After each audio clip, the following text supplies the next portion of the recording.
Hi, my name is Chris Davis. I started out at 696 pounds. I arrived at Spartan camp at 388 pounds. My goal is to get down to under 200 by September 1st and complete the Spartan Ultra Beast in September.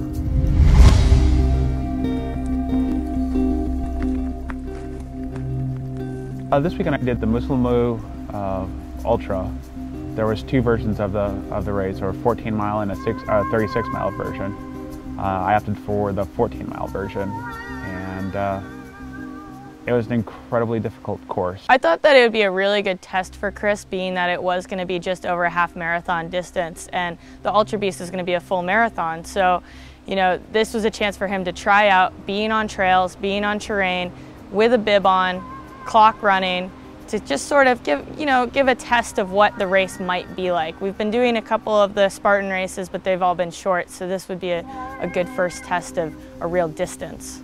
Because we knew that it was going to take me a little longer than most people, I actually started before the official start time. So my best guess on actual race time is about 9.5 hours.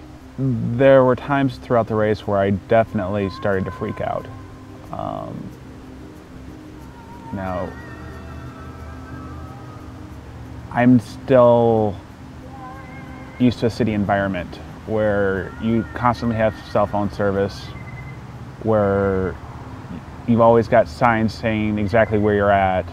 At this point, we're probably about 6 or 7 hours that Chris had been out there, and a couple racers had gotten a little lost along the course, so mostly I wasn't worried about Chris's health. I was more worried that Chris had gotten lost. There were several times where I was completely terrified. Chris's issue is himself. As most of us, we have those issues. Listen, it's amazing he's made it this far. He will get to the race. The only thing he has to do from here to the event is believe in himself. Once he starts believing in himself, anything's possible. I mean, 8-9 weeks ago, we were doing 14-mile hikes carrying a sandbag. He didn't do anything special this weekend. He just forgot how good he is. They had closed one of the aid stations down. I asked the person who ran the aid station if they had seen Chris. They said they hadn't seen Chris, and that was about at where mile 11 was. So myself and another death racer, we kind of said, okay, well, maybe we'll go back out and see if we can find him. Yeah, compared to a lot of the races I've done in the past, this really was more of a solo journey for me.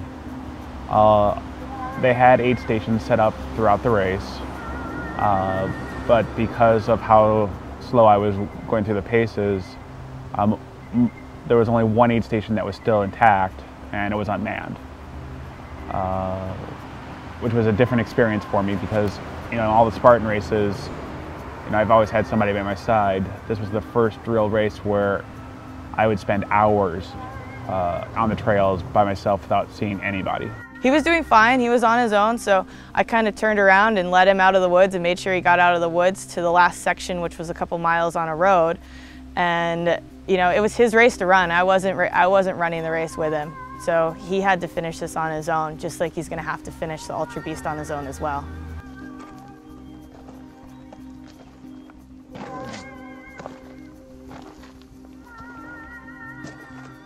I am definitely rooting for Chris.